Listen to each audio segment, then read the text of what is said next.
how to post TikTok link on your Snapchat story. Hey everyone, welcome back to the channel. If you are new here, don't forget to hit the subscribe button and turn on the notification bell to not miss any updates.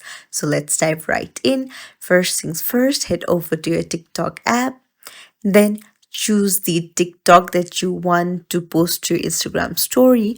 You'll see the share icon on the bottom right. Tap on it. Tap on copy link.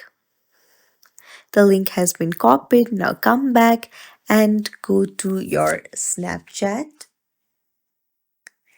and then just click a picture,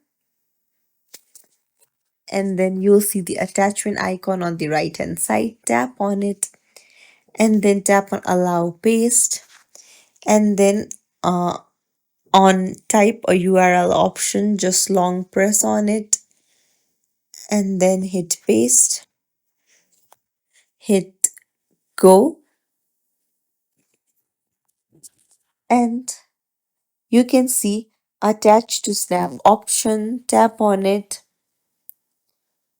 and then like this the TikTok will be attached on your Snapchat story. You can just tap on stories option on the bottom and post it to your story. It's as simple as that. If you found this tutorial helpful, don't forget to like and subscribe to our channel. Thank you for watching.